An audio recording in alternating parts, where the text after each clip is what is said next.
नमस्कार, आप सभी का बहुत बहुत स्वागत है हेल्दी इंडियन किचन में।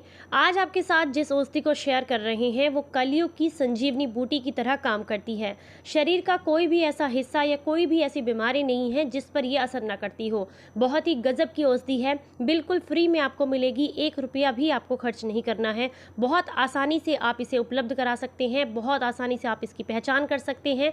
अगर आज की ये वीडियो आपको पसंद आए, अच्छी लगे तो प्लीज़ वीडियो को लाइक, कमेंट एंड शेयर ज़रूर कीजिए, चैनल को सब्सक्राइब ज़रूर कीजिएगा और अगर वीडियो अच्छी लगे तो सभी के साथ शेयर ज़रूर कीजिएगा। तो चलिए आपको बताते हैं कि आज हम किस औषधि के बारे में बात कर रहे हैं और आपने इसका कैसे इस्तेमाल करना है। आज हम जिस औषधि के बारे में बात कर रहे हैं उसको सामने आप देख सकते हैं बहुत आसानी से। मैंने एक बर्तन में इसको रखा हुआ है, काफ़ी ज़्यादा इसमें मिट्टी होती है तो इसे धुलना बहुत अच्छे से ज़रूरी है। तो ये है नागर मोथा, बहुत आसानी से आपको कहीं भी सड़क के किनारे खड़ा हुआ या खेत में बहुत आसानी से मिल जाता है।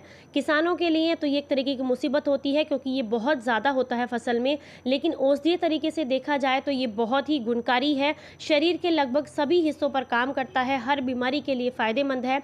अगर आप इसका इस्तेमाल करते हैं तो शरीर जो है निरोगी रहता है और इस कलयुग में यानी कि इस समय पर जो इतनी सारी बीमारियां हो रही हैं इनसे भी आप बचे रह सकते हैं अगर नागर मोथे का आप इस्तेमाल करते हैं। नागर मोथा जो होता है ये स्वाद में तीखा और कड़वा होता है, इसकी तासीर ठंडी होती है, पचने में बहुत ही हल्का होता है। कफ के दोष हों, पित्त के दोष हों, खून में खराबी हो गई हो, उसके लिए आपको बहुत ज़्यादा फायदा करता है।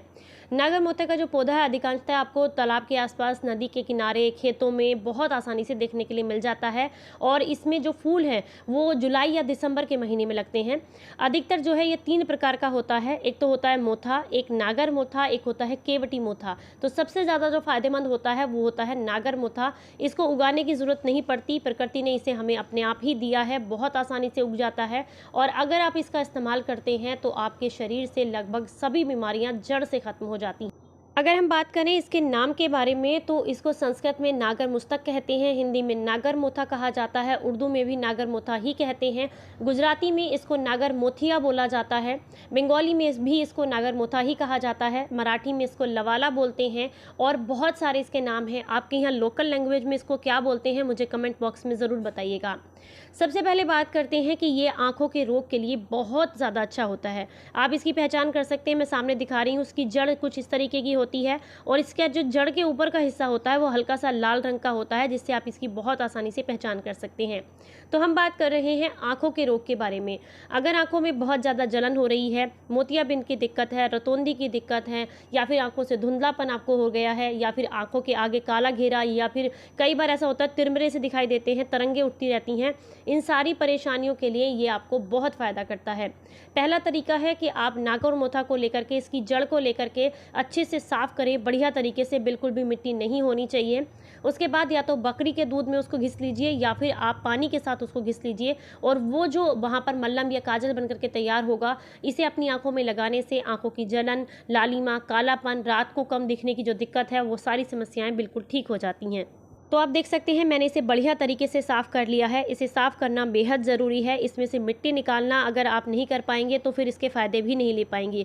तो इससे मिट्टी निकालने के लिए सबसे आसान तरीका है कि आप इसको जब उखोड़ करके लेके आएँ तो जड़ के साथ लेके आएँ, क्योंकि जड़ के बहुत फ़ायदे होते हैं। और अच्छे से कम 3 से 4 घंटे के लिए पानी में किसी बड़ी बाल्टी में भिगो कर रख दें ताकि मिट्टी जो है अपने आप जड़ को छोड़ दे और पानी में चली जाए, जिससे आपको इसे साफ़ करना बहुत आसान हो जाता है। उसके बाद रगड़ कर बढ़िया तरीके से अच्छे से साफ़ कर लीजिए। एक बूंद भी इसमें मिट्टी किसी तरीके की कोई कण रहना नहीं चाहिए, नहीं तो आपको औषधि फ़ायदा नहीं कर पाएगी और नुकसान करेगी, क्योंकि कई बार ना रेतीली चीज़ खाने से हमें पथरी वगैरह की समस्या भी हो जाती है। तो आप अगर आप इसको अच्छे तरीके से लेंगे तभी आपको फ़ायदा करती है। तो बढ़िया तरीके से पहले साफ़ कर लीजिए। आप देख सकते हैं सामने मैंने पानी को बिल्कुल अच्छे से साफ़ कर लिया है, एकदम साफ़ पानी इसमें दिखने लग गया है। अब छोटे छोटे टुकड़ों में आपने इसको काट लेना है, कैंची की मदद से या चाकू की मदद से काट लीजिए। ऐसा करने से आप इसको ईजिली स्टोर कर सकते हैं, क्योंकि हर टाइम पर हर जगह अवेलेबल नहीं रहती है, तो आप इसे स्टोर करके भी रख सकते हैं। तो सामने आप देख सकते हैं मैंने इसे पानी में ही काटा है ताकि दोबारा 1-2 बार और मैं अच्छे से धुल सकूँ और जितनी भी मिट्टी हो वो सारी निकल जाए।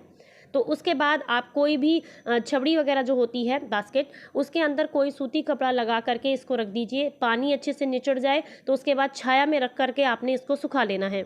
छाया में सुखाना इसलिए भी ज़रूरी है ताकि इसके पोषक तत्व जो हैं वो कम ना हो और आपको इसके पूरे फ़ायदे मिलें और पूरे साल भर के लिए आप इसको ईज़िली स्टोर करके रख सकते हैं। आगे वीडियो में मैं आपको बताऊंगी किन किन बीमारियों किस तरीके से आप यूज़ कर सकते हैं। चलिए अब आपको बताना शुरू करते हैं। जैसे कि हम बात कर रहे थे आँखों की बीमारी के बारे में, तो अगर आपको आँखों में बहुत ज़्यादा जलन हो रही है तो आप इसके पानी से इसको कूट छेद करके आप इससे जो है पानी बना करके तैयार कीजिए, उसे अच्छे से छान लीजिए। छानने के बाद उस पानी से अगर आप ठंडा होने के बाद अपनी आँखों को होती हैं तो आपको रतौंधी की या मोतियाबिंद की जो दिक्कत होती है वो आपकी समस्या बिल्कुल ठीक हो जाती है। दांत में दर्द की दिक्कत है तो ऐसे में आप इसका इस्तेमाल ज़रूर कीजिएगा। इसको सुखा करके इसका पाउडर बना लें। पाउडर बनाने के बाद आप जो है इसका 1/4 चम्मच पाउडर थोड़े से गौमूत्र में मिला करके अगर आप इससे मतलब गरारे करते हैं उस पानी से, तो इससे आपके दांत का दर्द बहुत जल्दी ठीक हो जाता है। अगर आपको डिहाइड्रेशन की दिक्कत बहुत ज़्यादा रहती है तो ऐसे में भी आप इसके काढ़े का इस्तेमाल कर सकते हैं, या फिर आप चाहें तो इसको जो है ऐसे ही इसकी 2-3 पत्तियां चबाकर खा सकते हैं। इससे डिहाइड्रेशन दूर हो जाता है। उल्टी वगैरह अगर आपको बहुत ज़्यादा होती है तो उसमें भी आपको बहुत फ़ायदा करता है। नागर मोथा जो है इसके साथ अगर मुलेठी को लेकर के कूट छेद करके अगर आप इसका पाउडर बना लें सुखा करके, तो उससे जो है अगर आप थोड़ा सा शहद मिला करके लेते हैं तो इससे उल्टी आनी बंद हो जाती हैं, डायरिया की दिक्कत भी दूर हो जाती है। तो आप देख सकते हैं इसे सूखने में 8 से 10 दिन लग गए हैं प्रॉपर्ली सूखने में। मैंने बढ़िया तरीके से छाया में रखकर सुखा लिया है। अब आप इसको आसानी से साल भर के लिए स्टोर करके रख सकते हैं। ये बिल्कुल ख़राब नहीं होगा। जब भी आपको ज़रूरत हो आप इसका यूज़ कर सकते हैं।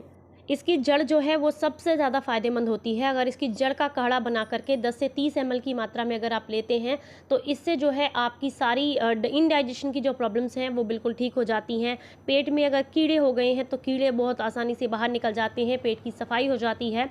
अगर आपको गैस एसिडिटी वगैरह बहुत बनती है तो आप इसका सेवन ज़रूर कीजिएगा। इससे जो है आपके पेट की सारी समस्याएँ दूर होती हैं। अगर आप इसको और सौंठ के साथ या धनिए के साथ मिला करके 10 से 20 ml की मात्रा में इसका काढ़ा बना करके लेते हैं तो डायरिया और दस्त की दिक्कत भी दूर हो जाती है। पुराने समय से अगर बच्चों को खांसी हो रही है बहुत लंबे समय से, तो इसका जो है मात्र 1 ग्राम जो है आप पाउडर ले लीजिए, यानी कि चूर्ण ले लीजिए। उसको आप बहुत आराम से जो है शहद के साथ मिक्स करके बच्चे को दिन में 1 बार देंगे तो आपको बहुत जल्दी आप देखेंगे कि बच्चे को आराम हो जाता है पुरानी से पुरानी खांसी में। बस ध्यान रखना है बच्चे की उम्र 5 साल से ऊपर होनी चाहिए।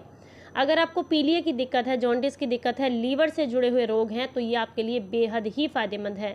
अगर 3 से 6 ग्राम की मात्रा में नागरमोथा का चूर्ण आप यूज़ करते हैं तो आपको बहुत फ़ायदा मिलता है। इसका काढ़ा बनाकर लेने से पीलिया बिल्कुल ठीक हो जाता है। अगर किसी को घुटनों में दर्द की दिक्कत है, गठिया की प्रॉब्लम है यानी कि अर्थराइटिस की दिक्कत है, तो ऐसे में इसका काढ़ा बहुत ही गजब के फ़ायदे देता है। नागर मोथा लेना है आपने, लगभग मान के चलिए कोई 5 ग्राम के आसपास आपने नागर मोथा लेना है, वो भी सूखा हुआ 5 ग्राम। इसके बाद आपने हल्दी लेनी है 1/4 चम्मच और आंवला लेना है सूखा, आपने पाउडर भी इस्तेमाल कर सकते हैं 1 चम्मच। इन सारी चीज़ों को 1 गिलास पानी के साथ मिक्स करके आप इसका काढ़ा बना लीजिए। जब ये पकते पकते लगभग 20 ml रह जाए तो उसके बाद इसको ठंडा होने के बाद इसमें थोड़ा सा शहद मिला करके अगर आप लेते हैं सुबह खाली पेट या रात को सोने से पहले, तो इससे गठिया की दिक्कत बिल्कुल ठीक हो जाती है। जोड़ों के दर्द में, मांसपेशियों के दर्द में आपको बहुत ज़्यादा आराम मिलता है, बहुत फ़ायदेमंद है। बहुत लंबे समय से अगर आप परेशान हैं गले से जुड़ी हुई बीमारियों से, तो ऐसे में ये आपको बहुत फ़ायदा करता है। आप चाहें तो इसके पाउडर का इस्तेमाल कर सकते हैं। 1 ग्राम की मात्रा में सुबह गुनगुने पानी से लेने से गले से जुड़ी हुई सारी समस्याएं बिल्कुल ठीक हो जाती हैं। इन्फेक्शन हो, दर्द होता हो, खांसी बहुत ज़्यादा हो रही हो या गले में कहीं पर भी कफ इकट्ठा हो गया हो, तो उसमें बहुत फ़ायदा करता है ये। अगर किसी को टाइफाइड हो गया है यानी कि किसी को हड्डियों के बुखार की दिक्कत है तो ये आपको बहुत फ़ायदा करेगा। आप इसकी जड़ का काढ़ा बना करके 10 से 20 ml की मात्रा में देते हैं अगर किसी को भी, साथ में थोड़ी सी गिलोय और ऐड कर दीजिएगा, तो इससे जो है हड्डियों का बुखार बहुत जल्दी ठीक हो जाता है। सुबह खाली पेट आपने देना है 10 से 20 ml की मात्रा में। आप चाहें तो उसमें थोड़ा सा शहद भी मिक्स कर सकते हैं। लगातार अगर 1 हफ्ते तक लेते हैं तो हड्डियों के बुखार में आपको बहुत जल्दी आराम मिलता है। साथ ही साथ कफ की समस्या अगर है तो वो भी दूर हो जाती है। आप चाहें तो इसके साथ साथ नागरमोथा, गिलोय, सौंठ, धमासा जो होता है वो आप इजीली पहचान कर सकते हैं। मेरे चैनल पर उसको पहचानने की वीडियो है।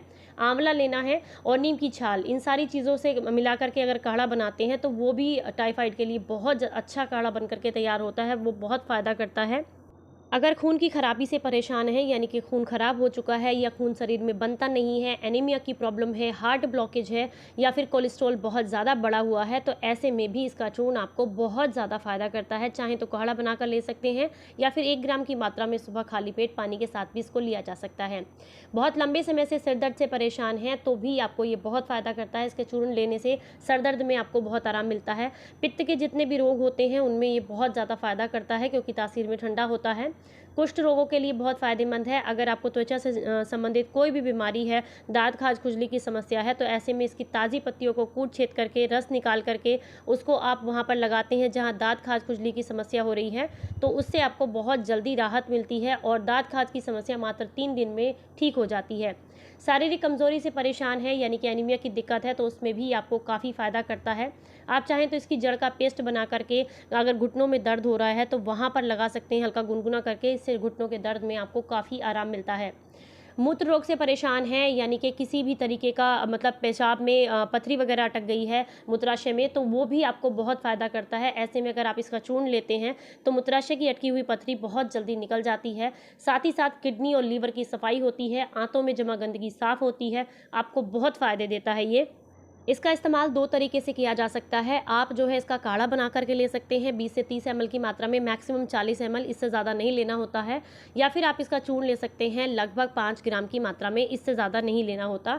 बहुत गज़ब के फ़ायदे देता है आपको ये, और प्रकृति की बहुत ही अद्भुत देन है, तो आप इसके फ़ायदे ज़रूर लीजिएगा। इसके और भी बहुत सारे फ़ायदे हैं, मैं कोशिश करूँगी किसी नेक्स्ट वीडियो में और भी इसके फ़ायदे बता सकूँ आपको।